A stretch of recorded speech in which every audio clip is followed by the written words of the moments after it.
Assalamualaikum warahmatullahi wabarakatuh. Bersama dengan saya Melisa, kita akan membahas materi kita berikutnya.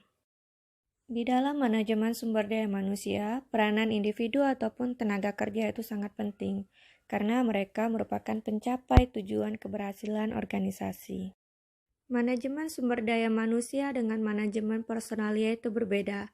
Di personalia, mereka menganggap yang namanya karyawan itu merupakan faktor produksi, sehingga tenaganya harus digunakan secara produktif.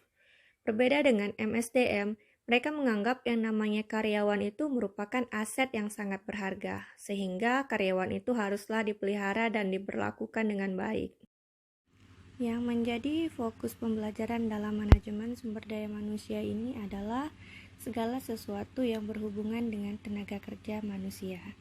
Karena manajemen sumber daya manusia merupakan salah satu bidang manajemen yang khusus mempelajari hubungan dan peranan manusia dalam organisasi perusahaan.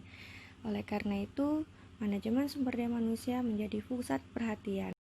Lanjut ke definisi apa itu MSDM.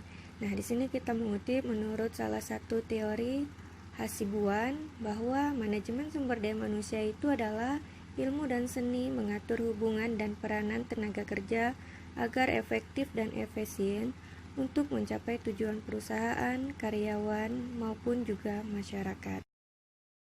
Komponen manajemen sumber daya manusia terbagi menjadi 3. Pertama, pengusaha. Yang kedua, karyawan. Karyawan terbagi menjadi 2. Pertama, karyawan operasional, yaitu karyawan yang menerima perintah. Yang kedua adalah karyawan manajerial, yaitu karyawan yang bisa memerintah pekerja lainnya untuk mengerjakan sebagian pekerjaannya. Dan yang ketiga adalah pemimpin atau manajer.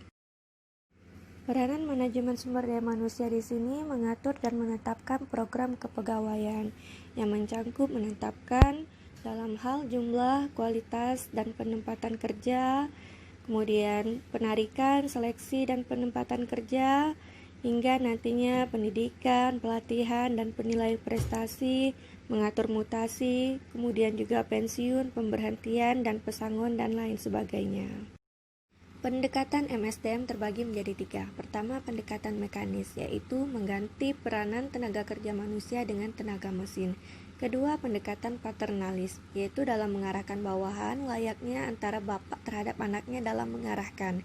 Ketiga, pendekatan sistem sosial, lebih mengutamakan hubungan harmonis dan interaksi yang baik antara atasan dan bawahan.